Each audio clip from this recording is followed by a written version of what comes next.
and welcome to the History is Fun show. In this edition, we will talk about how Fidel Castro made progress to achieve one of UNESCO's Sustainable Development Goals in education and literacy.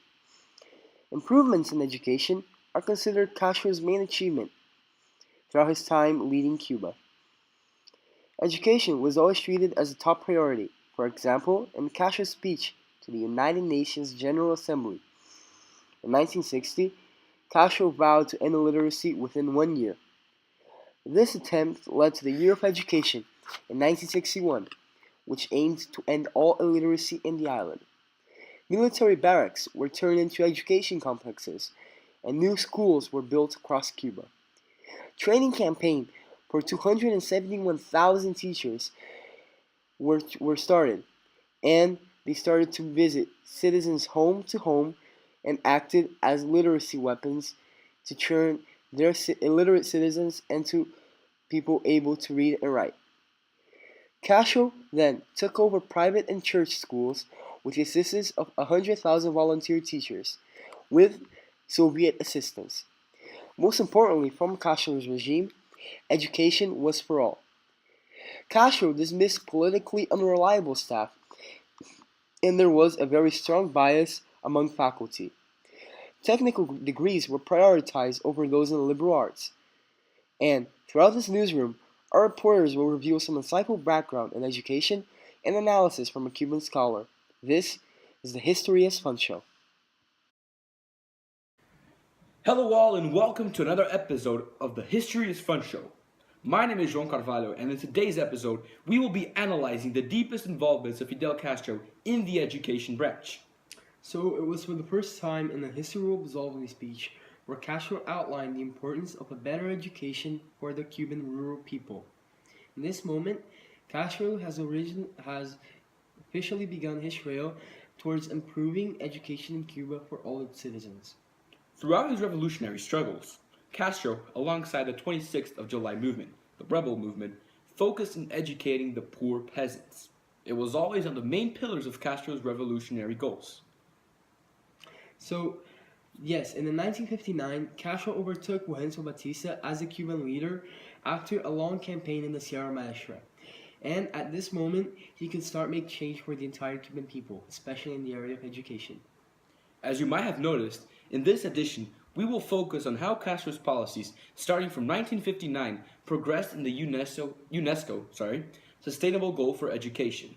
Now we will go to Christopher Columbine for an interview with a Castro specialist, Mr. Evan Boyd. Hello all, I'm Christopher Columbine, and I'm here at the magnificent Cuban People's Library in Havana, Cuba. Today, we will be meeting a specialist in Fidel Castro and Cuban history, Mr. Evan Boyd. Let's go! So, they've told me great things about Mr. Evan Boyd, how he's interviewed people with extreme knowledge on the Cuban Revolution involving education and the Year of Education in 1961. So let's go! Hello, Mr. Boyd. Thanks a lot for your time. It's always a pleasure to talk about Cuba. Alright, now on to the first questions. Okay, so what were the problems involving and regarding education during Fulgencio Batista's government? Well, there are many problems that plagued Fulgencio Batista's corrupted government. First of all, there were disproportionate illiteracy rates between urban and rural areas, where Fulgencio Batista's government only provided basic services for the very elite of Cuba, and the poor people essentially lived with no public services whatsoever. That makes sense. Wasn't it also true that there were disproportionately high levels of education when you would compare rural zones and urban zones? Could you care to give some facts and information about that? Yes. After Fidel Castro took power, there were around an average of 11% of Cuba's urban population was illiterate, while grand total of more than 40%, 45% were illiterate. And after Fidel Castro took power, he emphasized his efforts into educating the poor people, the people that worked in rural areas, the sugarcane producers, people that really never got any basic services from the previous governments. Nice insight, Mr. Boyd.